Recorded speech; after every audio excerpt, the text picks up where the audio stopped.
Friends, welcome to Mouni kitchen. ఈరోజు వచ్చేసి మనం రాయలసీమ చేపల పులుసు చేసుకుందాం. దానికి వచ్చేసి నేను 1 కేజీ చేపలు తీసుకొని ఇలా ముక్కలు చేసుకున్నాను అనమాట. మనకి వచ్చేసి నిమ్మకాయ ఒకటి వేసి తర్వాత పసుపు ఉప్పు వేసి బాగా ఒక 2 టైమ్స్ బాగా కడిగేసుకున్నాము. ఇలా క్లీన్ చేసి పెట్టుకోవాలి. ఫ్రెండ్స్, మనకైతే చేపల పులుసులకి కావాల్సిన మెయిన్ ఇంగ్రీడియంట్ అనమాట. ఇది వచ్చేసి నేను చింతపండు అయితే బాగా ఇంత సైజు తీసుకున్నాను. ఇంత దీన్ని ఇట్లా నానబెట్టేసుకున్నాను అనమాట ఒక 1/2 అవర్ ముందే. సో ఫ్రెండ్స్, మసాలా కోసం అయితే నేను ఇక్కడ కారము, చెక్క, మెంతులు, లవంగాలు ఒక 3, ధనియా పౌడర్, మిరియాలు ఒక 6 తీసుకున్నాను, వెల్లుల్లి.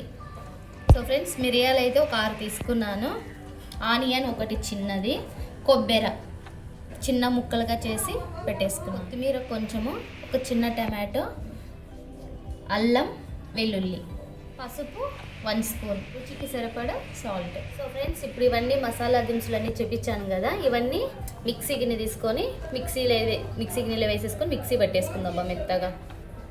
ఫ్రెండ్స్, మనమైతే మసాలా ఇలా మెత్తగా పేస్ట్ లాగా తయారు చేసుకుందాం. ఫ్రెండ్స్, మనమైతే ఒక గిన్నె పెట్టేసుకున్నాము. ఫస్ట్ అయితే 1 స్పూన్ ఆయిల్ వేస్తున్నా.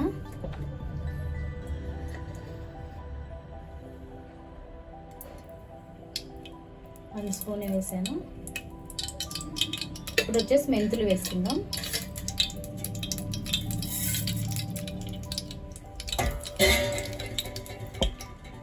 నెక్స్ట్ వచ్చేసి జీలకర్ర ఆవాలు వేస్తున్నా.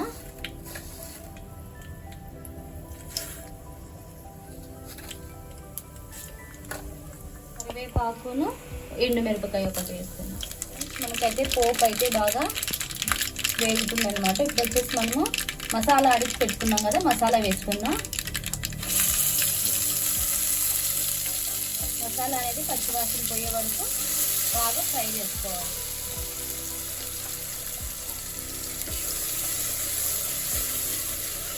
ఫ్రెండ్స్, మనకైతే మసాలా పచ్చివాసన పోయే వరకు బాగా ఫ్రై చేసుకున్నాం. ఇప్పుడైతే చింతపులుసు తీసి పెట్టుకున్నాం కదా, చింతపులుసు వేస్తున్నాం.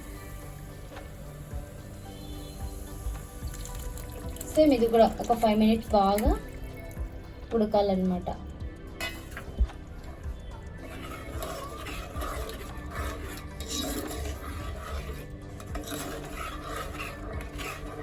సో ఫ్రెండ్స్, ఇప్పుడైతే మనం పసుపు వేస్తున్నాం.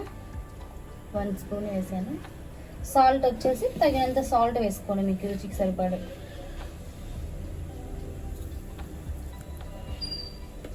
సో ఫ్రెండ్స్, మనకైతే మసాలా బాగా ఉడుకుతుంది అనమాట. ఇప్పుడు వచ్చేసి చేపలు వేసుకుందాం.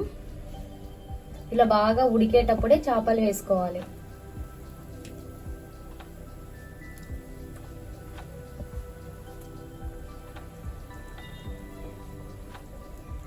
ఒక్కొక్కటి నీట్గా చూసుకొని వేసుకోవాలి, ఒక దానిపైన ఒకటి వేసుకోకుండా.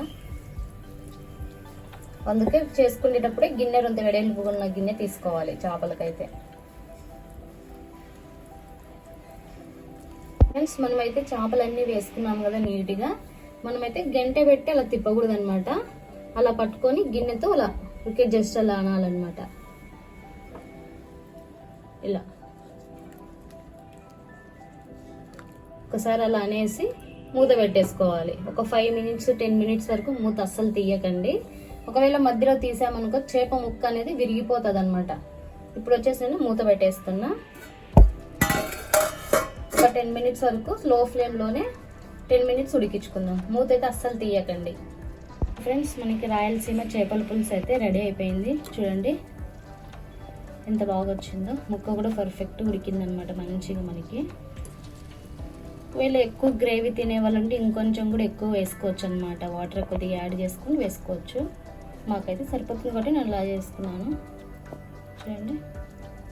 సో వీడియో నచ్చినట్లయితే మీరు కూడా ఒకసారి ట్రై చేయండి. Thanks for watching.